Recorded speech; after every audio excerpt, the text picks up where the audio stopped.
Good day, everyone, and welcome to the International Fab Talks. We are so happy to connect with you every single day. We have lovely guests joining us from different parts of the world. And it's a pleasure to have them here to share their thoughts and views and to enlighten us and empower us in the right way. When they begin to share their wisdom with us, which they have gained through a lot of experience and exposure and professional expertise, don't you think you could learn something from us, dear friends? I'm sure you will learn a lot from every episode that we have on the International Fab Talks. And today I'm extremely proud to invite our celebrity and guest. She is none other than my batchmate and classmate as well, you could say. She's none other than Deepti Shankar. It's really a joy to have her here. In fact, I'm overjoyed. So maybe I may be a little over expressive, maybe, or over emotional. You could say that. I'm really glad when somebody agrees to be a part of your platform, to support you in the right way, to empower people in the right way from all the experiences that they've had. And today, Deepti is with us. And I think it's a moment of joy, not only for me, but for all our batchmates and for all our schoolmates as well, who belong to Sacred Heart Convent High School, Hubli. Hello, Deepti, and thank you so much for being a part of our journey. Thank you for accepting the invitation to the International Fab Talks. Thank you. I'm honored that you're doing this, and I really appreciate talking since you have. Thank you, dear. Thank you so much, Deepti. I go ahead and share your profile briefly and we begin the session. Thank you. So, dear friends, I'd like to introduce our guest in an official way, as we do that as usual on the International Fab Talks, to make you understand as to who our guest is at the initial stages. She is none other than Deepti Shankar, who I have shared with you earlier as well. She is my classmate and batchmate, you could say, at a certain point of time. And it was a wonderful moment getting to know each other in school. I remember her as a very soft-spoken person, as far as my memory goes down. When I was in the primary section, I happened to see her talking or conversing with people, very polite and expressing her thoughts and views with clarity. That's what I love about this person. And she is a great friend. I'm really happy. I'm sure if you were in my place, all of you would also feel happy to have somebody and meet them, I think, after 3 decades, I think. Yes, Deepti? It's Yes. like almost 3 decades, 3 plus. More than 3.5 decades almost. 3.5 decades. That's really great. That's really great. And thanks to the technology, the modern technology that we have in place, that we've been connected today, I go ahead and share your profile, dear. So friends, as I earlier mentioned, we have Deepti with us. She grew up in Hubli, India, but has been a native of Seattle, USA for the past 20 years. She's been doing her very best in the professional zone as well as personal space. She likes to say that she is very much a local of Seattle, but she has a global and an immigrant perspective to everything. Deepti has a master's in degree in art history. With a background as an entrepreneur and a business development leader, she has contributed much to the professional zone and has helped several people transform their lives for the better. She has also been tirelessly working with lots of passion to put in the right way. She has put in a lot of passion in raising funds for a variety of nonprofits for the last few years and doing her bit of community service in the right way. In the past decade, Deepti has also been involved with a lot of yoga, studying yoga. She has been dwelling deep into understanding the importance of yoga in our lives. And so she's going to give us some tips today for all of us. I think we could just take a few tips from her as to how yoga could really benefit us, especially if you're crossed a certain age. You really need to focus on certain yoga activities or certain yoga exercises. But if I say yoga, it's not only age. It could be just anybody who could just enter into this field of, mastering yoga, as it is really one of the best things. You could spend some time and feel good about yourself physically, mentally, spiritually, etc. Deepti is a mother of 2 teens and she loves being a mother. She loves to play her part in a very beautiful way and a very responsible mother. Apart from that, she is also investing her time in her local community, enabling people to understand the importance of life and their purpose in this world. She's a strong believer in education and community support system. And she thinks that this is the key to transform young minds, especially the girls, and enable them to thrive and shine in this world. So if we have people with such lovely thoughts, wanting the younger generation to fly higher than we have flown, that's really nice. Don't you want to hear something nice like this from people? Empowering the youth, empowering them in the right way, and especially the girls. Let's get to know more about it from our celebrity today. She is none other than Deepti Shankar. it's a joy to have her once again. I would like to share that, and I'm really overjoyed. Dear ma'am, thank you so much for being here. Thank you, Deepti, for being a part of my journey on the International Fab Talks. I would like you to share something about yourself. I've shared a bit from my end. If all of us would love to hear it from you, who is the real Deepti? Over to you, dear. I hope to think that I'm still authentic, and I'm still discovering who I am. And there's an evolution and growth in us all the time. My friends know who I am. And of course, I have friends from Hubli since my childhood. We are still in touch. And thanks to social media, we are still in touch. And with them, they see me as a complete Deepti, and they know me very, very well. Other people have missing parts, but I think, but every day, every journey shapes you, and you become who you are. And for me, because I'm looking at you and we are talking about our childhood together, Hubli, growing up in Hubli and studying in convent school has shaped me in varieties of ways. And also indirectly led me to yoga as well, which I can talk a little bit more later. Yes, dear. Thank you so much for sharing about yourself in a very crisp way, brief way. You put in all of those thoughts very nicely about you, that you've grown up in Hubli, you've studied in convent school. And the best part that I like when you share this is I'm still discovering myself. I think this is true with me too, because we still have to understand ourselves right up to the last breath. We always have to discover who we are, what is our purpose on this earth. That's really nice, very beautifully put in, dear. Now, may I know about your college education? Like after you finish your schooling, like what did you take up and what inspired you to take up a particular course? Over to you. Well, I studied art and I went to Chitrakala Parishad, which is called CKP in Bangalore University. So I moved to Bangalore after my 10th standard. And part of it was because I loved art, and I got a lot of encouragement at the school. I could go into our art room. Miss Shamla was amazing. She let me discover and figure out whatever I want, had access to everything. So it was a natural thing. Since sixth standard, I knew I was going to study art. So I went to do, it's called BFA, Bachelor of Fine Arts. It's a 5-year course to get a BFA, which is like a BA, 2 years of foundation, and then you can specialize in something. So I specialized in, it's called Applied Arts, which is like graphic design, and most of them went into advertising. And at the time in the 90s, there was all these new TV networks coming up like MTV and things like that. So there was a lot of scope to work in television as well. And it was the golden age of advertising. But the funny thing happened for me once I went to Bangalore, because I thought Hubli was very constricting and very conservative, especially for a girl. Even walking down the street was hard. And of course, in our education system too, I needed a lot more freedom. I needed somebody to talk to me as an equal, even though I was a young girl. So I thought, going into the city, I'll be exposed to it. But Bangalore also was conservative. In my opinion, at that time, it was more like a glorified village, but I still did get more opportunities than I did in Hubli.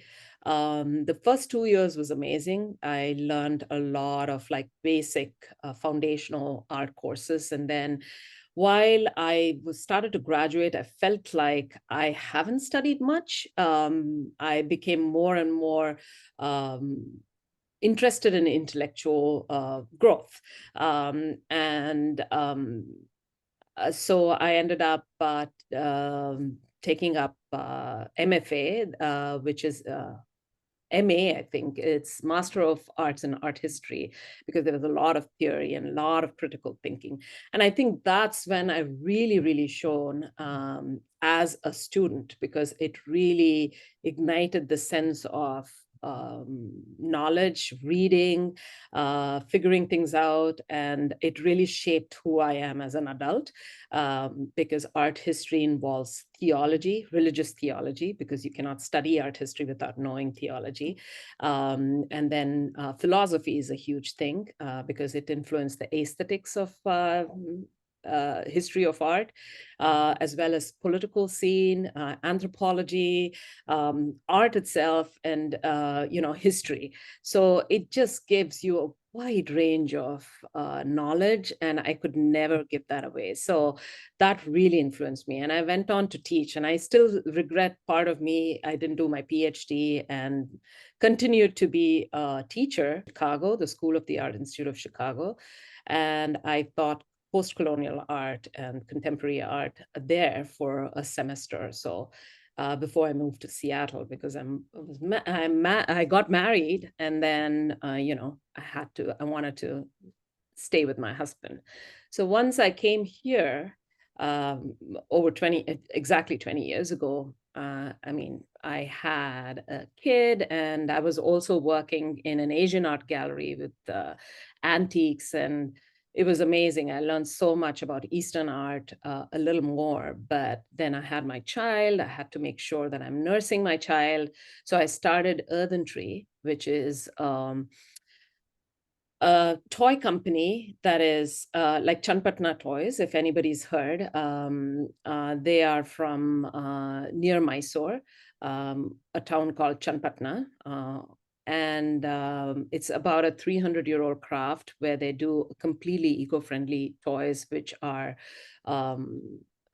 it's painted with like haldi, which is turmeric, and kumkum, which is the red, pigmentation, and they mix it with natural lacquer that comes from the trees, and they apply it to a soft wood that grows in this parts of the region, and use rudimentary, toys which rudimentary machines, and I really worked on toy safety, because that was the biggest issue, because these are handmade. They didn't understand that in America, they're very strict about toy safety. They don't want small parts, they want broken parts, because it can really harm kids, or long strings, because they can choke themselves. So I had to learn all that and collaborate with artisans, and really learn to respect the artisans so much, with how intelligent they are. At the same time, the frustration that it's during Dasara time to Diwali, they are daily wage earners, the artisans, but they won't work, because it's important for them to go through all the festivals. And when I talk about this here in the US, I try to tell them we have to look at things in others' points of view, because community is really important, and we saw that in India when the pandemic happened, and how daily age earners walked thousands of miles back home, because community is important, risking their lives, risking everything, when there was no transportation. So I see that, and I respect that, and we need to look through their lens. And the other thing, when I was doing my final BFA project submission for a whole branding and advertising, I turned again to nonprofit. So I worked with the hospital in Hubli, in the outskirts of Hubli, which was originally for leprosy patients. And then they moved on to do a lot for disabled people, giving them a place for employment, dignified labor, making beautiful handicrafts. So I did my project there, and it really influenced me as well. So I kept leaning towards nonprofit. And of course, I came here and studied here and moved to Seattle and started my business for over a decade, because I got the flexibility I needed, and also a cause that was very close to my heart. I had to shut down the business, even though it was doing very well. We were on Amazon, we were on so many national level platform, because it's handmade and I could not scale up. So everything in the US is made for mass produced plastic things. And, so it became harder and harder to run something or scale it up and have the toys be featured in like huge box stores, like say Walmart or Target or Costco. So it just became very expensive to run as well, with import and all those kind of things. So I got back into nonprofit, and because I've done capital fundraising and those kind of things through being an entrepreneur, I got into nonprofit, and I'm here doing fundraising for a variety of nonprofits. That's great. That's great. Very, very interesting. You took me on a beautiful journey to get to know you, like from schooling to college, and then what were the different projects that you took up. You've even been connected with the hospital, like, you're focused on that project as well. That's really nice. And with toys, enabling those artisans to earn a living, dignified living. You've been through all of that. And then, yes, when you see this competition a lot, as it is the US, they want like every time they want something very new, and like it is like use and throw, like it's like that. Yeah, that's still hard for me to understand. Yeah, Lights being turned on when there's nobody in the building, throwing away pencils that, like, yeah, at the end of the year, even if they have a whole another year of use, a lot of those things for me is very hard. And I use my upbringing in India and in Hubli to people all the time, telling them, especially during the pandemic when people didn't know how to move forward because they've not learned to be resourceful, right? Whereas in India, we would lose electricity and power just before our exams. So we knew how to study under the gaslight, right? And I grew up like what is called like middle class in America, which they were already used to. But I felt very, very privileged because most of my classmates didn't even have that. So for me, having a roof over my head and a large house, food on the table. My parents took us on holidays, bought us books, and I did after school activity. I learned dance, I learned music. All that I knew was a privilege, and my parents would let me study, sent me to a different town as a girl to study. All that was very special. I still have some of my old classmates talk about it, my sister's classmates and my classmates talk about how our parents, like literally at that time, they thought we were princesses, which even though we did some things compared to today. So I grew up with a sense of feeling like I'm privileged and I have to give back. I remember in 10th, we had Master Joshi, who's since passed away, who was our math teacher, would always ask me questions in class and then say, but you get picked up by your father in a car and you go home earlier. You should know the problem in this math, like in front of the class. So I would get so embarrassed. I would tell my parents, don't come very close to the school.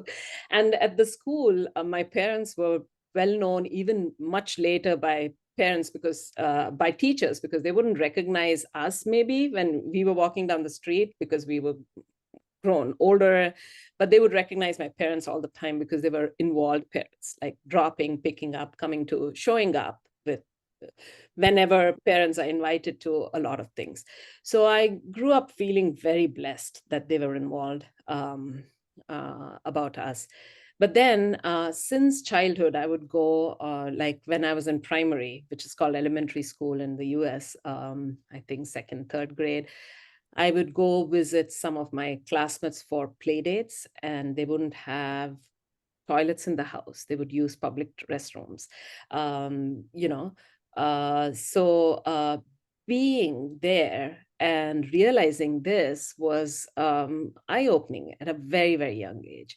And I use this a lot when DEI, which is a diversity, equity, and inclusion, which a lot of times when I'm interviewing for different nonprofits or NGOs, as you call it in India, they ask me, and I'm like, I'll tell you what it is. Like, nobody, the way we got exposed to it in a very elementary level, since childhood, we were aware of it.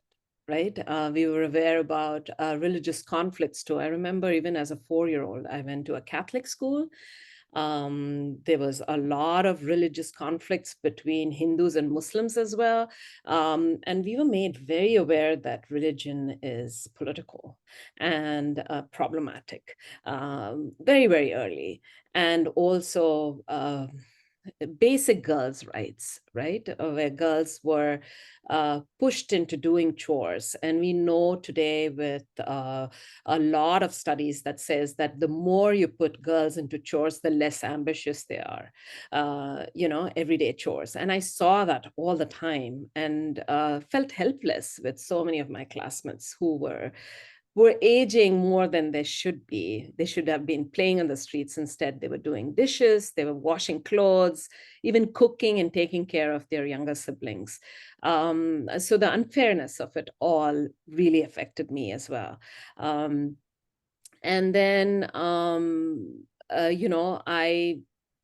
we moved from one place because I was playing with people who had milk men and farmers and in an area. And my parents said after a while that we need to move into an area where you can go out and play a little more, because they were concerned that we may become unambitious and not study, because there were a lot of these kids who are not going to school. So I grew up a lot riding on buffaloes, playing with cow dung, helping put cow dung on the huts that they lived in, on the flooring, so it would keep scorpions and snakes away. Swinging on tree swings under the tamarind tree, and then making those dry cow dung cakes and putting it on the walls. So I talk about all that, and I talk to them, saying at a very young age, I became very aware that having basic human rights of clean water, food on the table, a stable home, and a roof over our head, all the basic human rights was a privilege.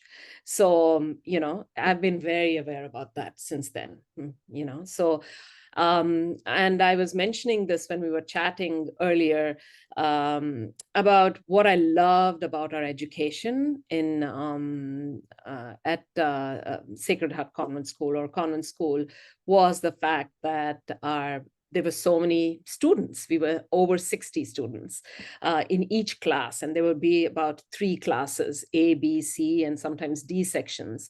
And with so many kids, and the nuns at school, the leadership said, you can't make the janitor do all the work. So you need to take turns to clean the toilets in each floor, and you need to take turns to clean your own classroom by staying after school, which was a huge impact on me. I think that was a wonderful lesson to teach us on humility of doing labor, and missing your school bus and walking further to catch your school bus and going home late after a long day. But it was something we took turns and did, which was great. And I just absolutely loved those things where we had to respect the janitor similarly to that of teachers. And we were friends with Bashir. I still know. We would chat with him like we would chat with our teachers, and I appreciated the humility, and not wearing uniforms. Not even on our birthday were we allowed to wear birthday dresses, and distribute sweets, because chocolates, because there would be somebody in the whole scheme of equity and inclusion who could not afford it, and we would make the whole school aware of it. So I thought those were way ahead of times and amazing to bring that. And of course, growing up in Hubli, where nobody, showed their money at that time, at least, was wonderful. Just down the street from me, there were Padma Shri award winners, great scholars who would take the bus, and then we had Gangubai Hangal, we had so many famous musicians, very well known. So I absolutely love the sense of humility, talking about equity, where they made us responsible and socially responsible and aware of inequities in the society in general, which I really appreciated. But then there was also our education system that was where the teachers have a final say, which was the case at that time. So I can't completely blame them, because that's how our education system was. But in today's world, where we give our children a voice as a human being, we listen to them and respect them and not snub them and tell them what to do, because I see my daughters as individuals and I respect them. Even if I'm teaching them yoga, I ask permission to hold them or correct their pose, because I want them to be aware that nobody can do anything or invade their personal space without respecting their own sense of personal space, without their permission. So all that wasn't there when we were growing up. So you have to take it with a pinch of salt, whatever I critique. But I felt like the teachers would not listen to whatever you say. If you stand up and ask a question, I remember distinctly in high school being told that she's always interrupts me, if I'm trying to ask something relevant. They did not like somebody standing up and asking questions. And then, so in math, especially, I don't think I got any interest, because it was so linear, where they did not teach you critical thinking skills about why. They just wrote all the answers about how things have to come about, without giving us different ways of solving a problem. I realized, because I'm artistic, I liked not linear math, but visual math, because as an artist, you do see patterns, you do see complex ways of seeing things, and you develop that because you have an interest in art. And if I was taught in that sense, like the video games that we have today, and the kids learn that, I would have done wonders, I feel like. So there's a lot of lost opportunities in STEM, especially science and math, but a lot of amazing things that I learned in the arts, like literature, English literature, psychology, history, and arts, and sports, that they gave a lot of importance to. It was one of the first schools that taught us sex education, even though they taught us a lot about not using any family planning because it was a Catholic school. But we were the first school, at least we had sex education, so you have to take everything with a grain of salt. But I really think some of the teachers were very, very rude. If they were in the US, especially our first grade teacher who just passed away was Miss Mary. Her daughter also taught at the school, was so harsh and so bad with students that children would wet themselves. She had, in first grade, 6-year-old kids, where there would be dictation for spelling, and the kids who got 10 out of 10 had to come out and stand in a line. And there was a song that she had invented where she said, "We are smart kids and you are dumb kids." And they would make other kids who got less than 8 to stand up on the bench the whole day. And she would take the ruler and hit on the knuckles. And I know with my sister, who was this extremely mischievous, amazing kid, and my mom was so preoccupied with me being a child, in there, that it transformed her. She's a quieter person now, but it was very traumatic for her. So a teacher like that would be imprisoned and would never be allowed to teach or be near kids again. A cruel, cruel woman. And I would like to talk about this because we never talk about abusers. She was a terrible abuser of children. And I want us to be aware that she was that, and it's not been acknowledged. That was one of the worst examples with the youngest kids. As we grow older, we have a little bit of thick skin where we can deal with it a little bit better. And she should not have been allowed to be with young children and influence decades of children, terrify them. I can't even imagine a teacher teaching in first grade anymore. It would have been national news here. She would have been locked up for 30 years if it was in America. So in that sense, I feel like there's a lot of more justice in the system here than it was there.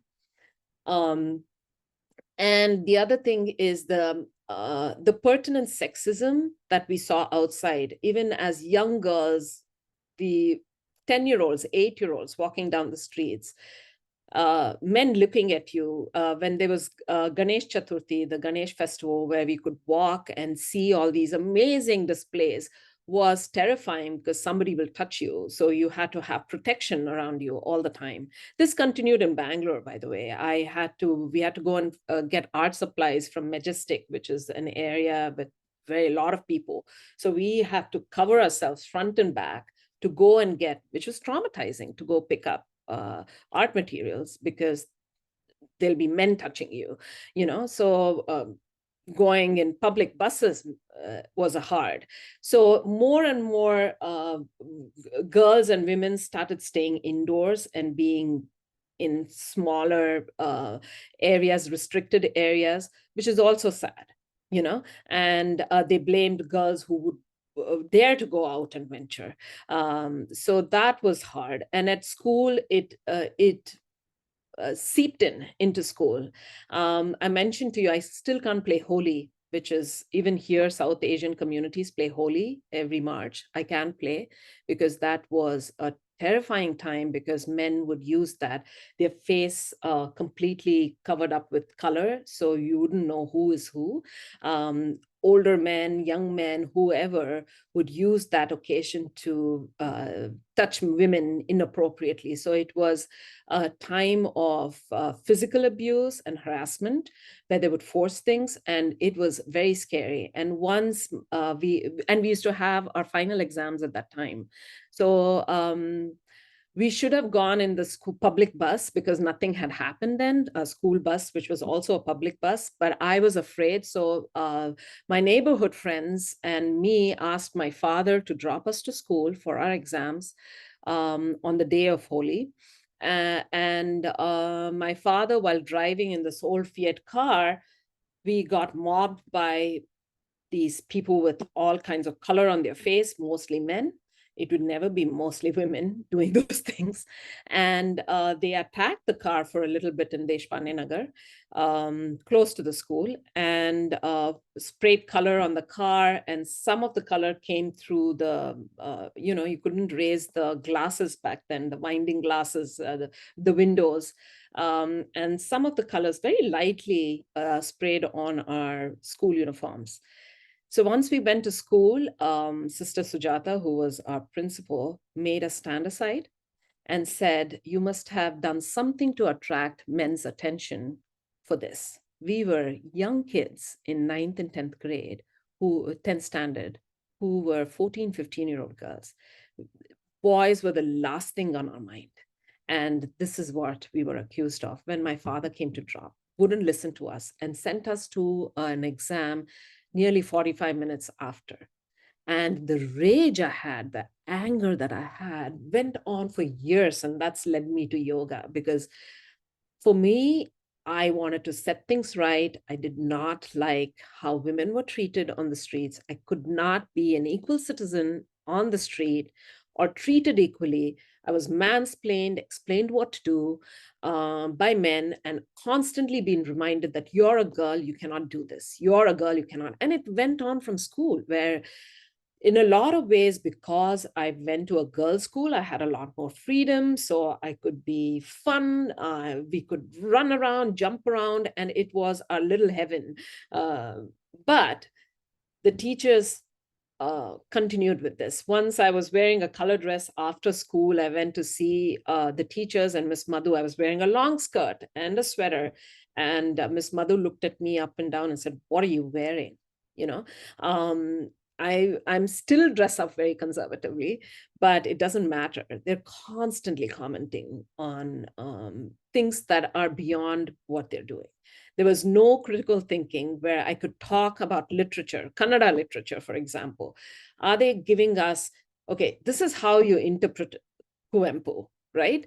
Or this is how you interpret Charles Dickens. What do you think in today's world? Give me a different point of view. There was never that. They never asked why, and never encouraged us why. So for me, that was very upsetting even then. So I lost interest, even though I think I was quite capable, like everybody else, in the academic system. But I felt like I was never challenged. I was never asked. I only started shining when I started doing my master's, where I had to write papers and I had to use my critical thinking skills, where I had to say why, and I had to think through things rather than learn the content and spit it out in the exams. So the more I learned about that, especially we talk about STEM, that is science, technology, engineering, and math, which is a huge thing even in India and here, because we want more women to be, it's all fine. But more and more I read and train is that we need STEAM. You need to have arts in between. So it is STEAM rather than just STEM, right? And what art does is give you these critical thinking skills. For example, recently, late in the 90s, that curator, an education curator in MoMA, that is Museum of Modern Art in New York, and a Harvard educated PhD student was able to work together and start this thing called VTS. It's visual thinking strategies, is to take young children into museums and not give them information about art. Instead, you look at the artwork and you ask them, what do you think? So then if you're looking at, say, some painting from Renaissance from the 16th century, students can be, young kids can be very, what do you call, very idiosyncratic with their answers. They could say, this man looks very angry with his wife. He looks like he'll have a sword, and he'll say, a child might say, this person is mad and trying to kill someone, and sometimes it could be something totally different from the intent. But then you're encouraging them to say things, encouraging them to express. So soon they found that kids who come from underprivileged areas, inner city kids there who come from poor economic backgrounds, began to develop vocabulary that they didn't have before. And they became more and more articulate. They developed EQ, that is emotional thinking, emotional IQ and IQ, because they began to get confident in how they express. And soon it became more and more and more complex with the way they talk. And they realized how this is so helping develop a child's education system where they're expressing themselves. And this was what was lacking when we were growing up. And then the other thing is we studied without computers, right? And today computers have become pretty much, at least here, pretty much a necessity even for third standard kids and second standard kids, and during pandemic even more, right? But we didn't have that. And today, aren't we using technology? Today, we are talking to each other. It's so easy to learn. And we focus on learning latest technologies, but which by the time we graduate is already old. It's already old and done with. And there's new ways of thinking. So when we were studying, we had to know our content. So know your textbook from page 1 to the end. You're given a textbook, learn the content, keep learning it so that you've memorized it, and write it correctly, and then you get high grades. And that's not how education should be. It's not about knowing your content. And today, all the content is available on the internet. It's about how do you solve problems that are unknown, right? None of us studied about how to behave during the pandemic, how to adapt during the pandemic. How do we learn that? It is this A in STEM, adding the A, which is art, is teaching you critical thinking skills. So that not only helps you with writing skills, but also in thinking in a certain way and validating your thoughts, because you'll have a point of view that'll be unique to somebody else. That's why we have so many points of views, and we need to hone in our point of view. So that will prepare you, that will prepare today's kids for future jobs that are not existent today. Today, we are studying, our education system is completely based on job availability and what's out there in today's world. But 20 years from now, these things will be non-existent. So how are the kids of today going to be prepared for tomorrow's job that we don't see? It's through critical thinking skills. So that's why something like VTS helps. And I always frustrated by all these kind of things.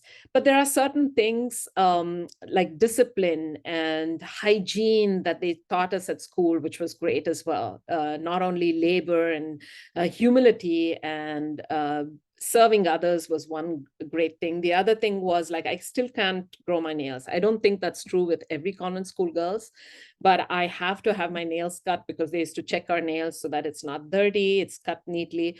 I keep my hair short since I was young because my mom is, I can't braid your hair early in the morning and put ribbons, and because if it grows a little bit, we have to tie our hair, which was a pain. So I rebelled by having short hair, and of course girls were not allowed to have short hair, so that made me want to have short hair even more. So and I hate the word tomboy, but I was told tomboy because it's not like I'm emulating a boy. I was a girl being myself. So I don't like the word tomboy at all.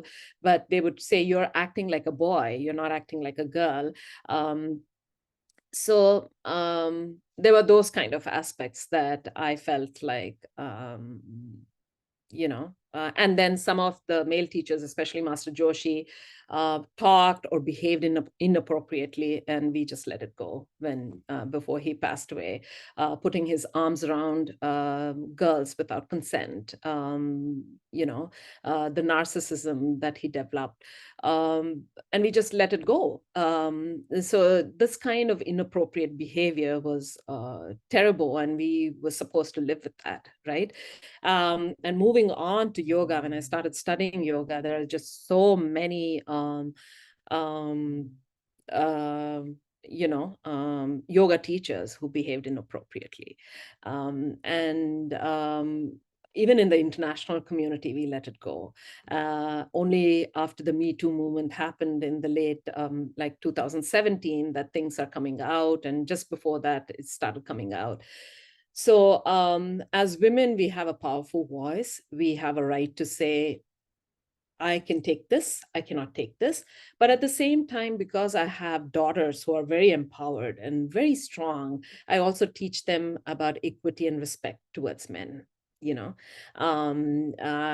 you talk about equity and talk about equality, if you want to be treated right, you need to know how to treat men as well. So it doesn't mean, a lot of people have a misunderstanding about feminism, about empowering women. This concept is about treating men with respect, to giving them a benefit of the doubt, but they cannot cross a line. So I have taught my children that by respecting their space, respecting their points of views, treating them as an individual, that I value their opinion.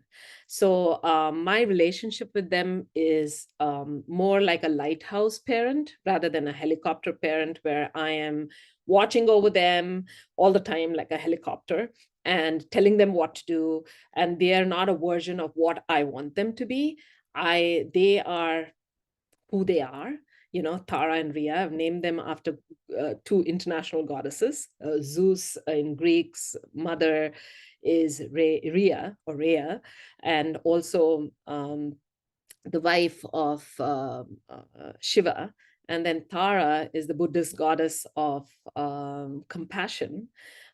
So I've empowered them with that. And, you use it lightly. You don't, you use that as a sense of empowerment. Okay, now we'd love to know about yoga and how it could empower one, irrespective of gender. What is the impact of yoga on our mind and body? Well, it's different because people experience different things. Yoga is meant for ultimate enlightenment, but it doesn't acknowledge God in any of its philosophies. It is adapted by a lot of people. But yoga is a complete system where you do the asanas, which is what people think of yoga as.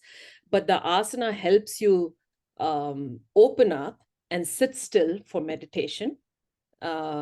You do breath work and then meditation, and then ultimately it teaches you to be in a sattvic state, to ultimately withdraw from the environment so that you attain moksha, or you become a yogi when you lose a sense of yourself, and there's this deep consciousness, and acknowledge that the true self, right? Because all this is temporary, because we die, we give away this body, but we keep thinking our mind is our consciousness.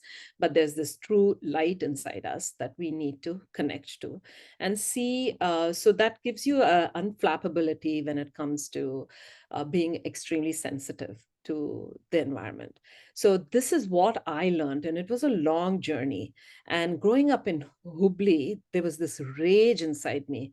Like the 70s movie, Amitabh was the angry young man. I was the angry young woman, because this whole world didn't work for me, right? There was so much of iniquities, so much of sexism, so much of fighting your way through everything. I admire young kids these days, because they've become, not my girls, but there are a lot of kids who are binary, who don't even say they are female or male, and they call themselves they. And I was like, if this was there when I was growing up in Hubli, I would have become they, them for sure, because I would not want to confine to a certain kind of femininity that I wasn't confining to, right? So there's a freedom there. So the new generation have just jumped over the hump and become who they are, because they're like, we're not even arguing with you if you think this way. But our generation were, I think, not intelligent enough that we would engage and fight to find our way through, right? Maybe we've given them the way to not engage and empowered them that they can possibly not engage, but we had to engage at that time. And it was very tiring and exhausting. So I think only in my 30s, late 30s and 40s, I think I realized that I'm constantly reacting to chaos outside, right? There's wars going on. In similar fashion, there are issues going on with how women are treated. So if I'm constantly reacting to it, I am wasting my life away, being in this world without evolving and developing myself. So I think only past really delving deep into yoga did I realize I cannot react to the chaos outside. I need to steady my own self, and I need to be calm, and I need to know who I am. I have my boundaries, I have my rights, and this is how I live. And I don't need to get upset with the world, because the world is not under my control. My feelings, who I am, how I react, and how I am present for my children matters. I didn't want my kids to grow up thinking my mom was angry and frustrated all the time. I remember once in India, there are no car seats at the back. So I was taking my young kids driving, and there was a person who drove really badly, and I had to brake, and my child fell, and she was, there was a small injury on her.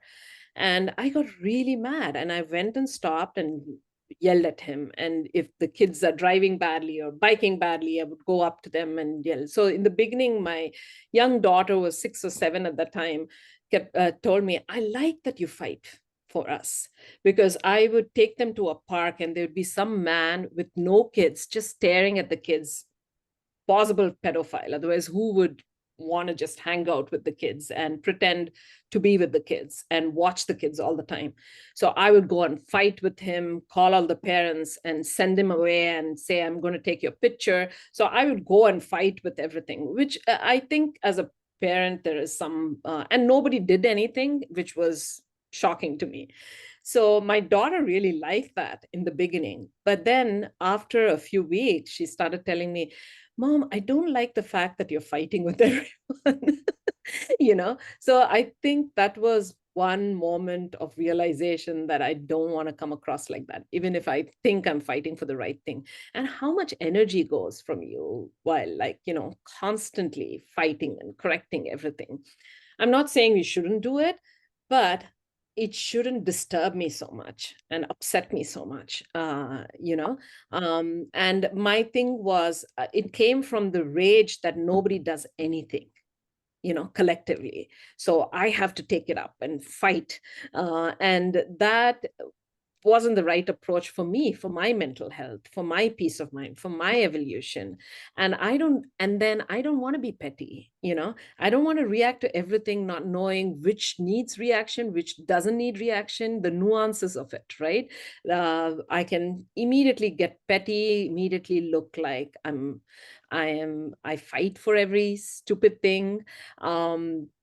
So I began to realize that I have to quiet my mind and stop reacting to the chaos outside, because that is not under my control.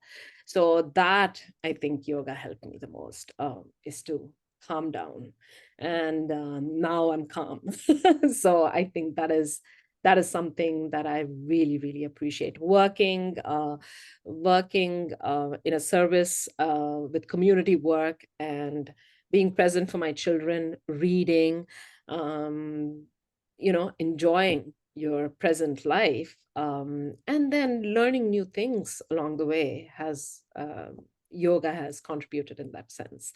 And that's why I feel like it was a sense of female empowerment, true empowerment, I feel now, because I've calmed and not angry. And it goes with men too. Men, I feel like, go through huge amount of anxiety, in terms of their career, in terms of providing for the family, providing for the parents, unbelievable burden that boys share, that they need to be there and financially support not only their parents, their wives, their kids. So it is, I feel like it is unfair sense of burden that they face. And the pressure is very, very, very high. And I don't think that's fair. I think both women and men should take that burden equally. And I talk about how, since I've grown up, uh, you know, as a woman, I feel like, as a feminist, I'm also fighting for my husband's rights. As a man, I'm also fighting for men's rights, and they need to be respected and treated equally. And we need to be sensitive to their needs as well. Because if I feel, we are in a lot of ways alike. Men are not from Mars and we are not from Venus. We live on Earth and we go through situations. Men are not allowed to express themselves. Women should not be hiding, from their feelings. So there's a way of meeting in between, where you want men to be emotional and express. And it's okay to cry. It's okay to say that. That doesn't make you weak, Um, so all that is really important. So I feel like I'm advocating for men's rights as well, in pertaining to our culture in India, as well as, uh, you know, even here, there are certain things. So that also brings to domestic violence and abuse. And that's something that is so quiet, so unheard of. And when I was growing up, I avoided having boyfriends at school and college because growing up in Hubli completely damaged my opinion about men, which was unfair. So I had to do a lot of reading and a lot of understanding about boy psychology, how they grow up, how they think, and really get to know that aspect, because I was afraid that if I'm going to have a son, my biases of my experience and trauma from growing up in Hubli will affect how I raise my son. So I wanted to make sure that he gets an empowered woman who is not biased against him, right? And I had to do a lot of reading so that I don't do that with my daughters if they're dating any guys, and that I don't put that kind of bias of how I grew up. So I became very aware about that as well. But that doesn't mean that domestic violence isn't real. It can happen on both sides, but mostly to women than men because of power dynamics and inequality. And a lot of times women can get out because they are not financially independent, and that is one of the main reasons. There are a lot of nonprofits that work. I have helped some of my friends personally in these kind of situations and changed the power dynamics of saying stand up and be confident and things will change. And that has happened. But at the same time, they've been educated as well, So I can't say I can speak for everyone. But I have seen older generation, like my mom's generation, their friends, and it was so common to be beaten at home, to hear about it, and to be okay about it. I feel like we were all complacent, in so many ways. I had friends who had boyfriends in college, which also made me stay away, who treated women as properties. They would tell them not to go in certain places, not to buy stuff, even for school in certain places, because it made them feel insecure, and would control them, would beat them up. I remember getting into a car once during New Year's party where a friend of mine got hit by her boyfriend right in front of me, and he was drunk and driving like crazy, and I wasn't. And I felt like I was there with my friend. And I use that as an example for my kids, saying that you may be responsible. I trust you. But you will get into a situation as a teenager where you do not realize how dangerous it is outside. You think you're sticking up for your friend, but you don't know the friend's boyfriend might be drunk, and we could have met with an accident, and all that your parents do and raise you, and it can be gone like that, right? Your life could be ruined like that. So you have to be hyper aware about a lot of things like that.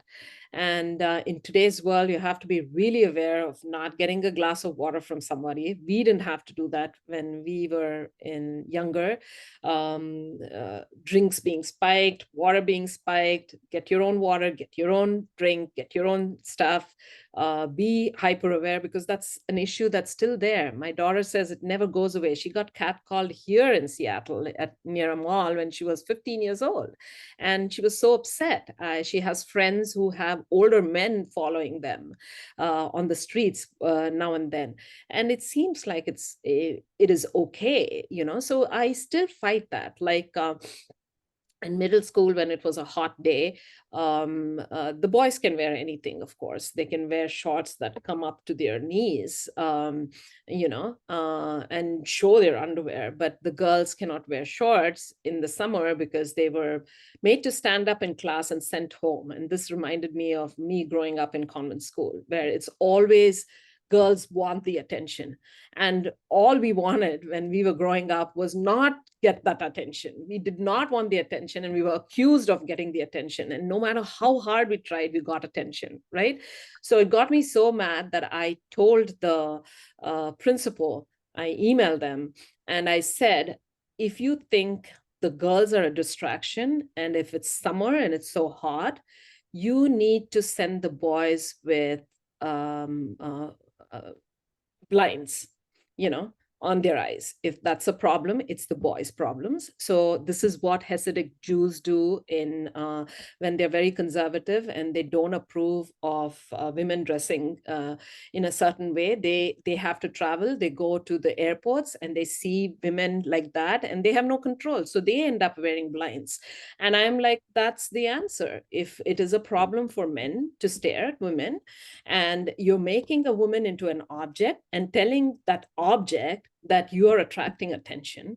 In one way, it is like you're an object. You can't, you don't have a life or opinion on your own. On the other hand, you're saying you're an object who's seeking attention, because that's how they see it, you know.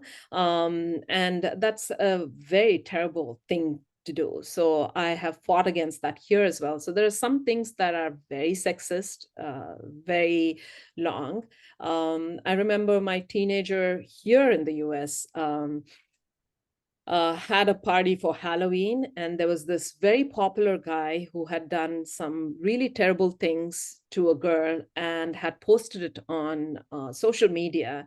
And he was a popular guy who needed to be invited with all the other boys in from their high school. And I said, I will not have him in my house. And she's like, I can't do that because this girl doesn't want this to be exposed. And I'm like, I don't care. So the way she handled it was go back to school and tell him you're not invited because my mom has heard a rumor through other parents about what you did. And he's like, what? And she said, I don't know, but she is very adamant that you do not come to my house. And that was great because he knew exactly what I meant. And he knew that even though this cannot be talked about, this word has spread that he has done some bad things to a girl. And I feel really good about how maturely my daughter handled that. So she's also worked with and high school in her leadership to work on against sexual abuse at school, where there is anonymous reporting, and she's worked with several people on that, which I really appreciate. So she's, I feel like she's an empowered young teenager, and she handles these things very well. I'm very proud of both of them, you know. And one of the things that I absolutely love, even though this has been a while ago, that my daughter in first grade for Mother's Day did a little drawing which said, I'm sitting on a horse. I mean, there's a man sitting on the horse, and there's this big horse, and she said, my mother is as powerful as a horse, you know. And I just love that. And then another time, there's a questionnaire where they're asking about parents, who they are. A lot of kids wrote, I love when my mom wears lipstick or heels or dress up. And she wrote, I love my mom the way she is, you know, without any of that. She's still great. And I thought I've taught them how to be empowered.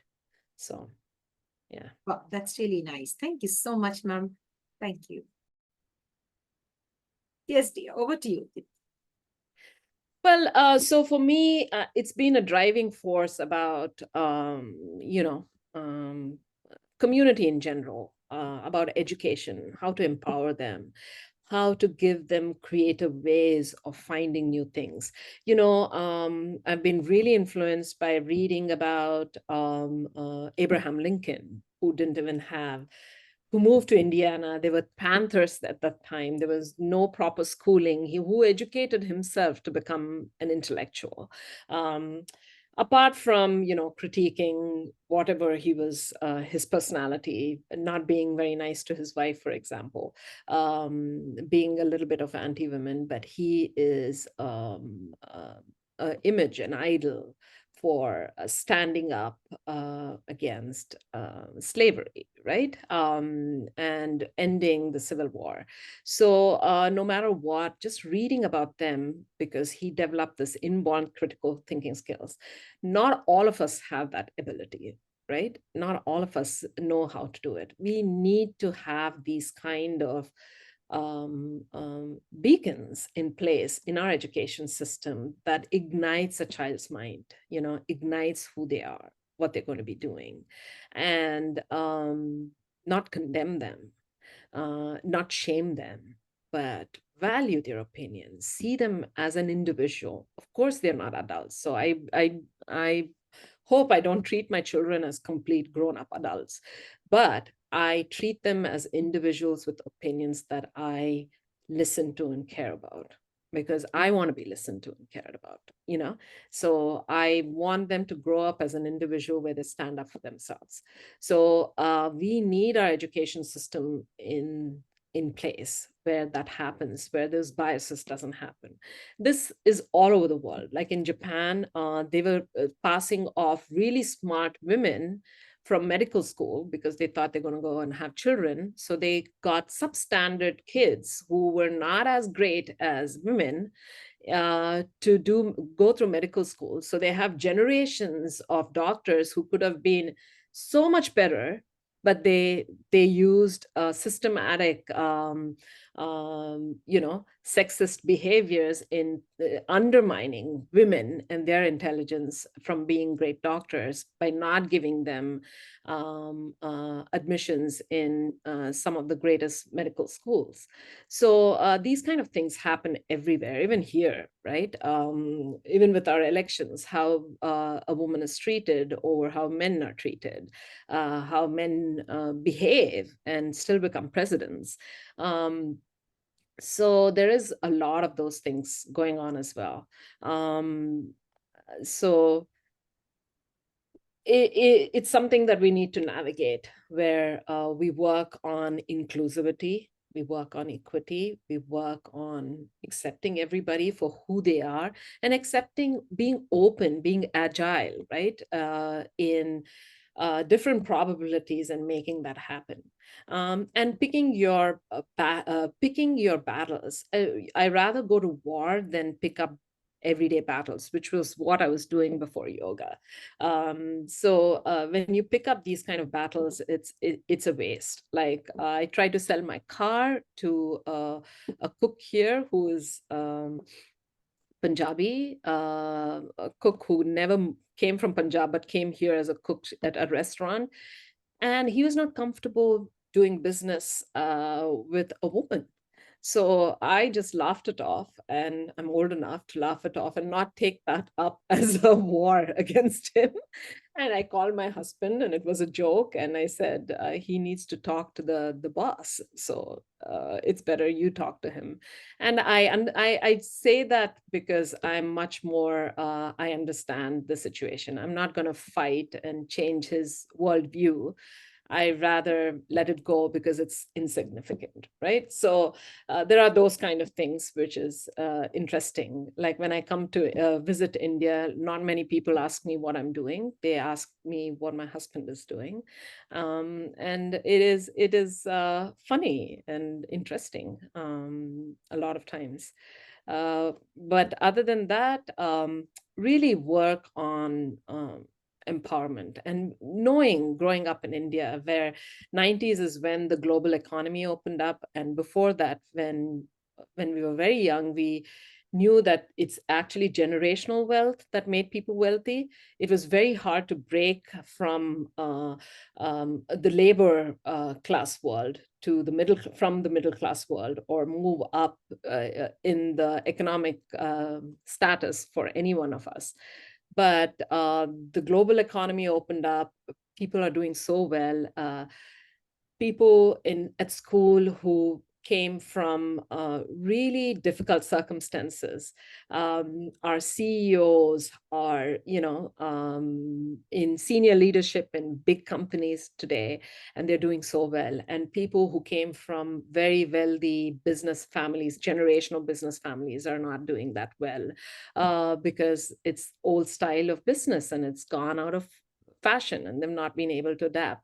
So I mean, in so many ways, India's growing up in Hopi has influenced me. I always talk about the humility you know, that is the biggest influence I received. You know, I probably wouldn't have been such an intense feminist if I wasn't growing up in Hubli. I had grown up in Bangalore.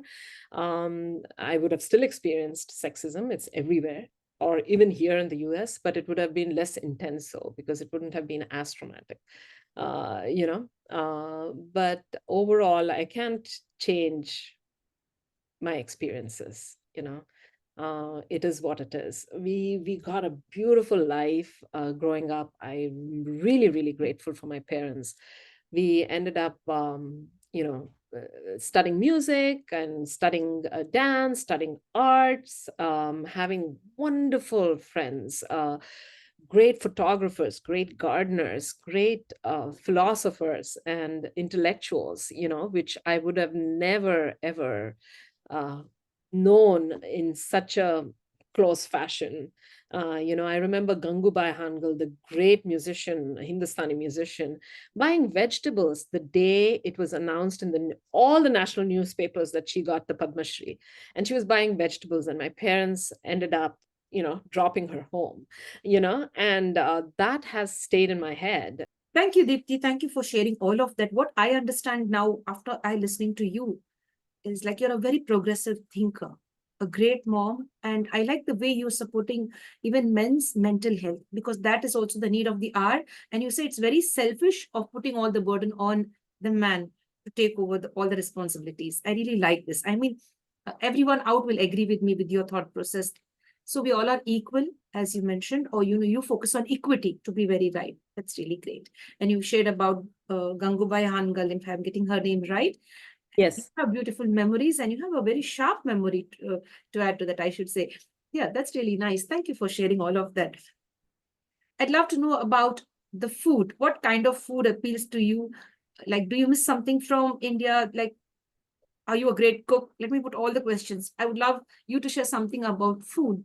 Are you a foodie? What is it? I think if you're growing up in India, you cannot help but be a foodie. It's Very true. impossible not to be a foodie because you get such amazing home cooked food and everybody's moms. And in my case, my father would help a lot too in the kitchen. They had a very equal marriage and he set me up to, if it wasn't for my father, I probably wouldn't have been married. He did a lot of work, made breakfast for us as well, although my mom was the primary cook and she was amazing.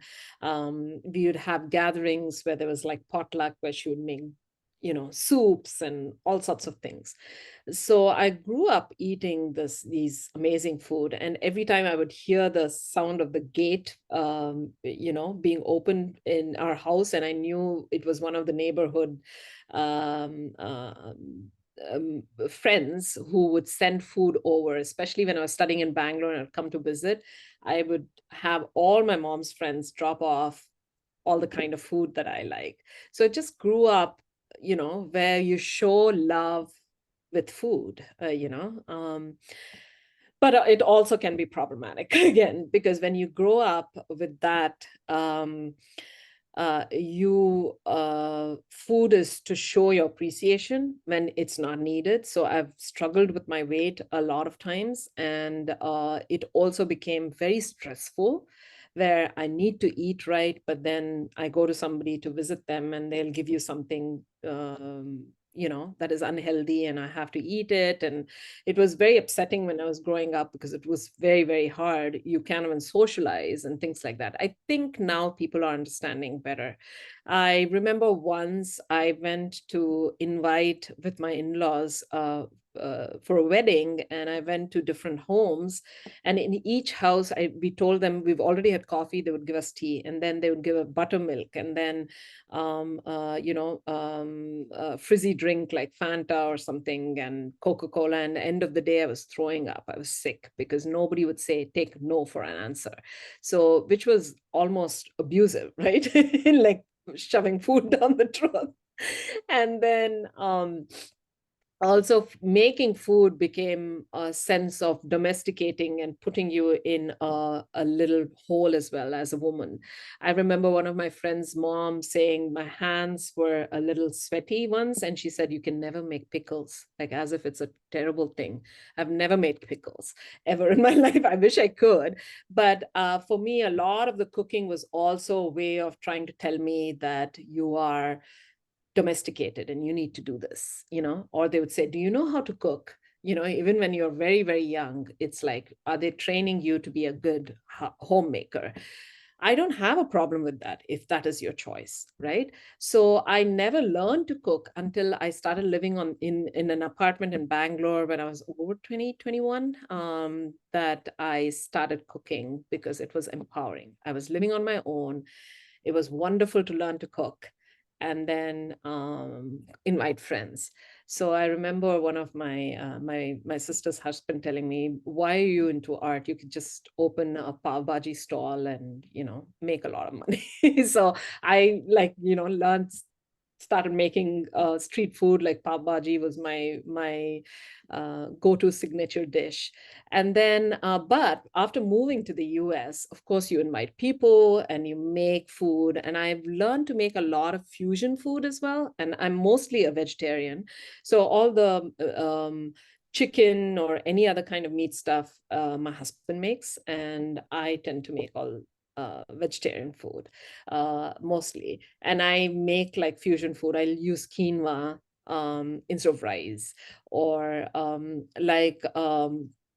the Andhra, Maharashtra, and North Karnataka has that yengai, a dish where there's stuffed Brinjal? Eggplant? brinjals, eggplant, which is called Japanese eggplant here.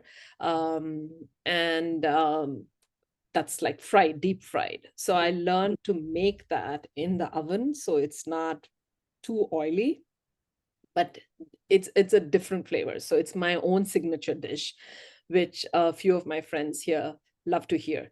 But what was interesting is there's a market called Pike's Place Market here, which is over 100 years old, where people, a lot of Japanese and local farmers come and sell flowers and fruits and vegetables and everything, like the old-fashioned market that we grew up in, whether it's in Hubli, like Janta Bazaar and everything. Everybody goes to Pike's Place Market. And while going there, I met this fruit and vegetable stall vendor who mentioned this recipe to me. He said, don't you want to buy these Japanese eggplants because you guys make something? Where are you from?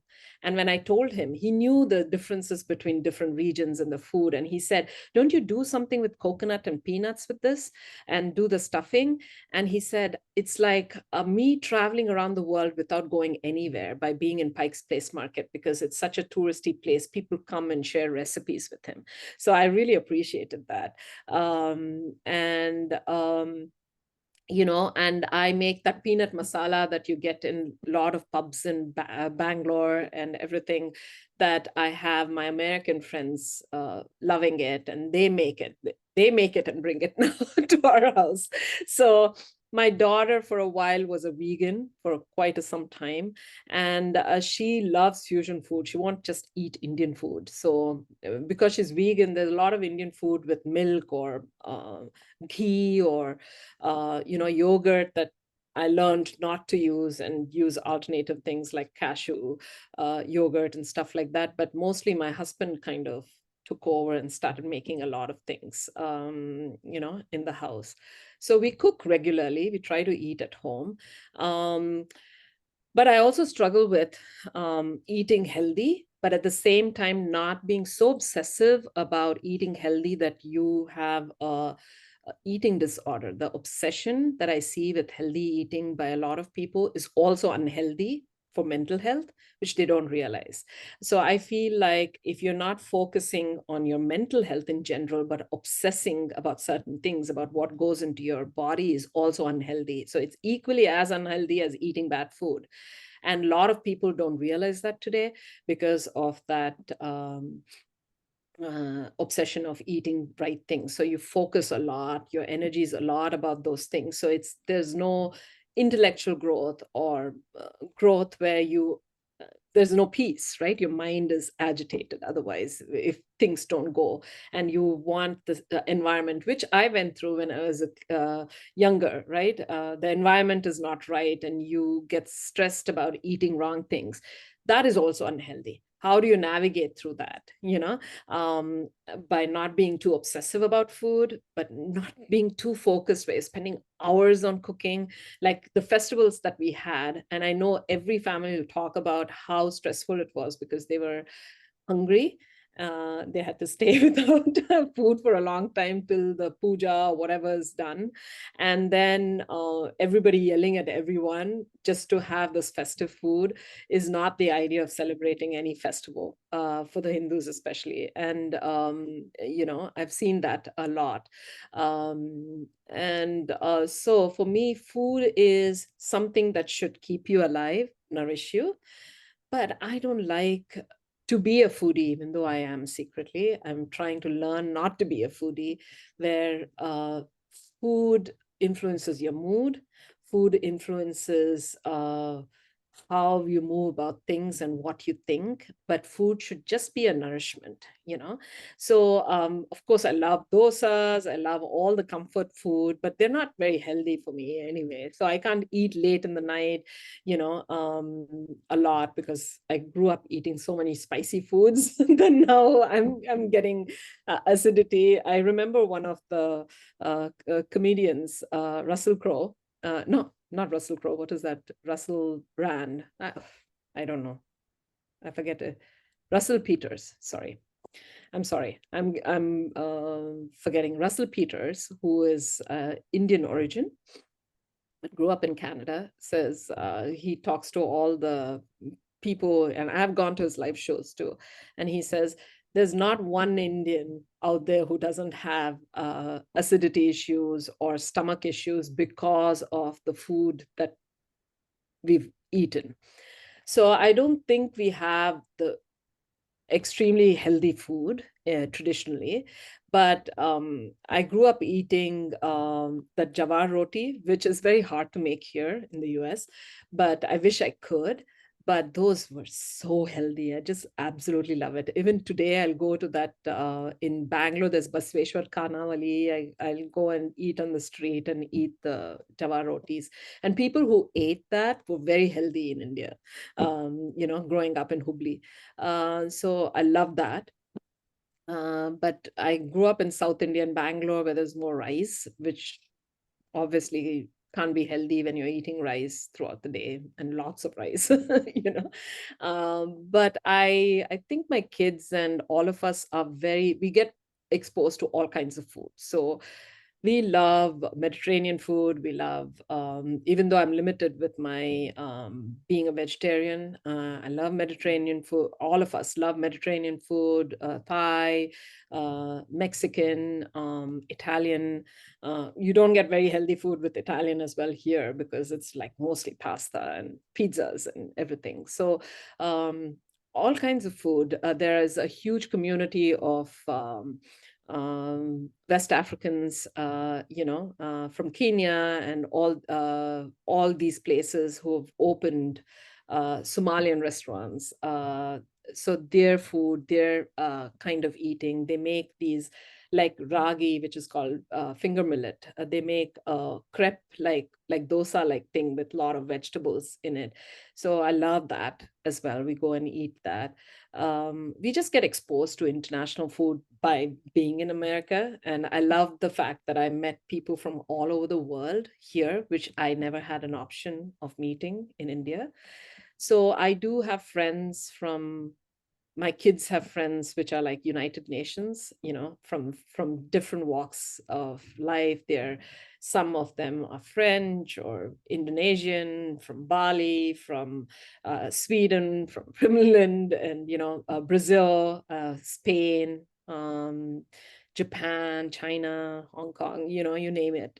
They're from all over. So you go there and you appreciate. And I'm difficult because I'm vegetarian. I have a German friend who says you are the special needs person, and and her marzipans, which is the the almond dough that you make for filling and for cakes and everything is so good. My daughter loves it. So they just grew up eating and accepting all kinds of food from everywhere. And I appreciate in India that we are having restaurants. My family loves sushi. I don't eat fish or seafood. And we discovered a vegan sushi place here, which is great.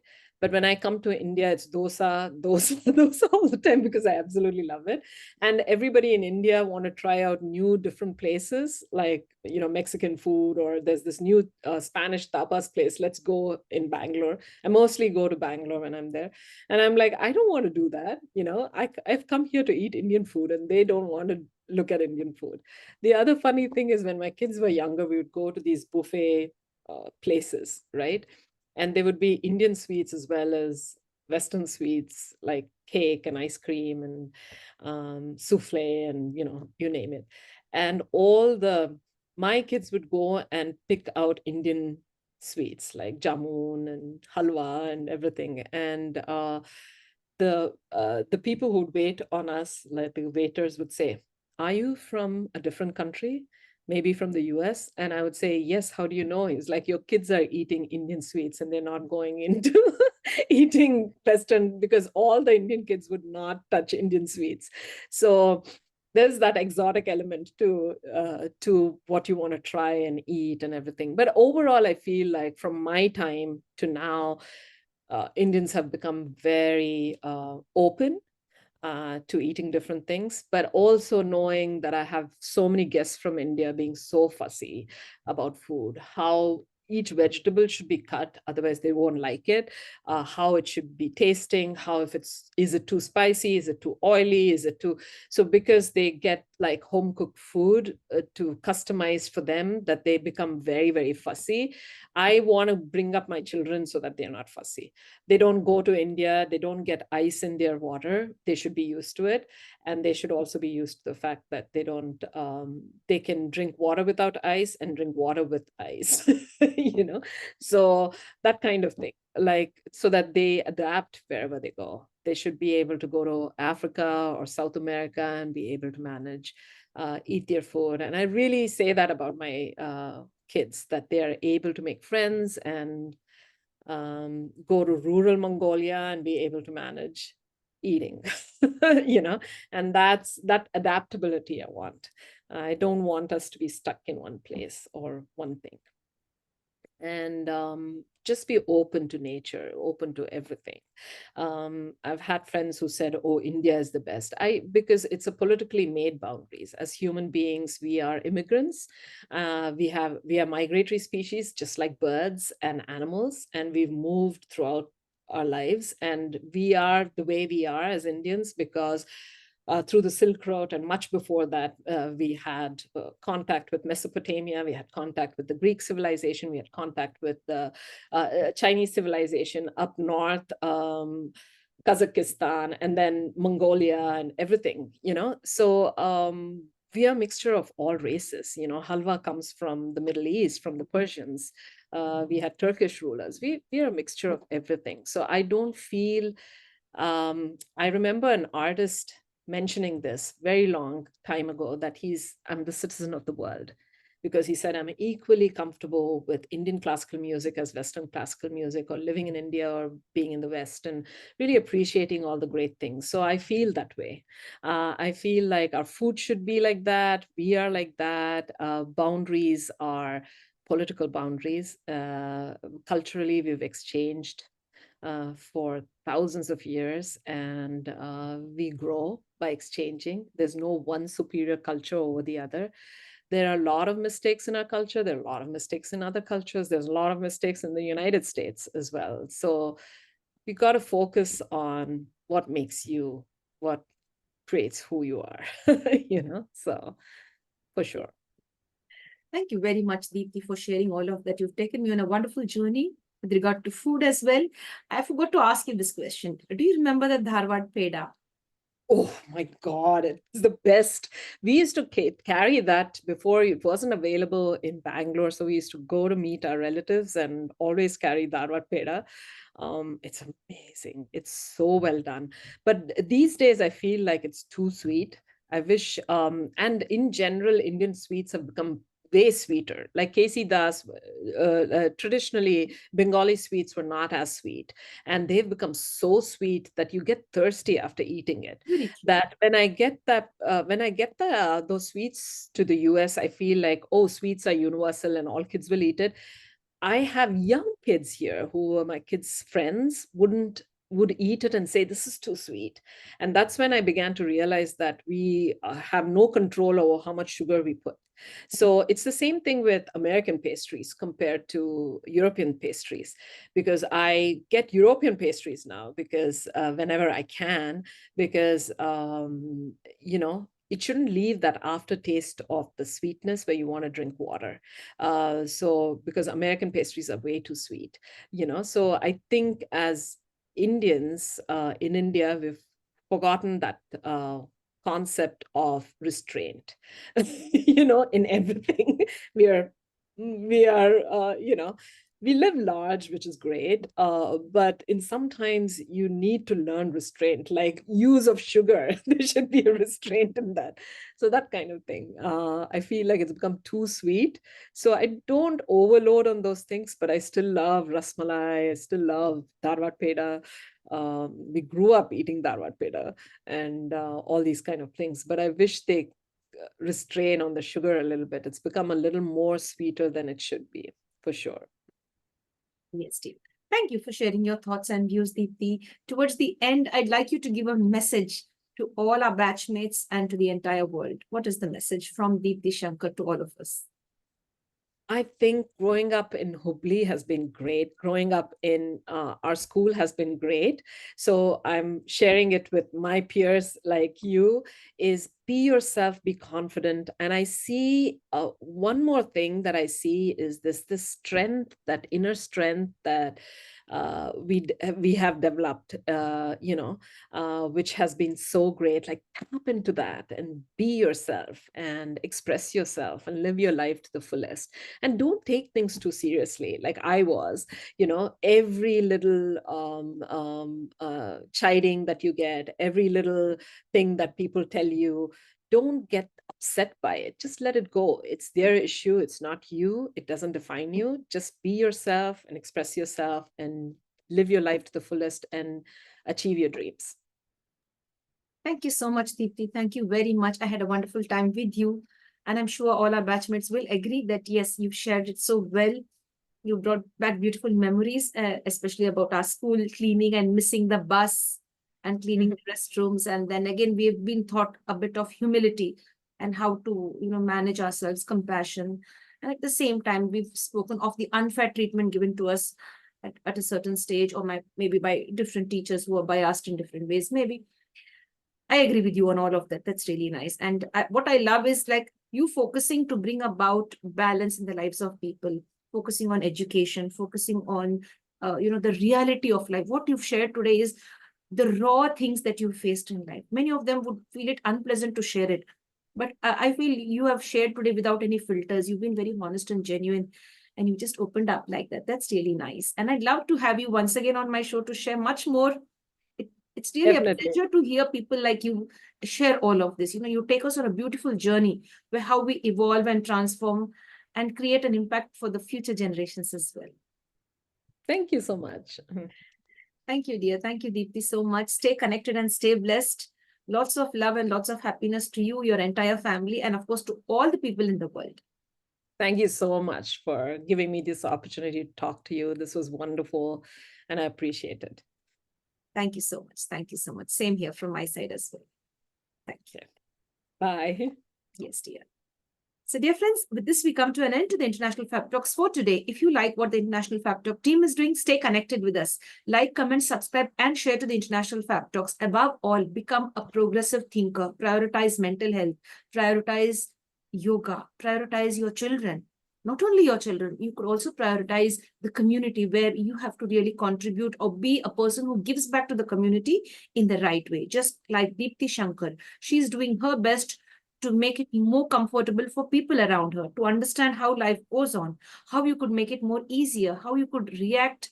Not react, let me put that right. How could you respond instead of reacting? How one should respond in the right way instead of reacting to any given situation.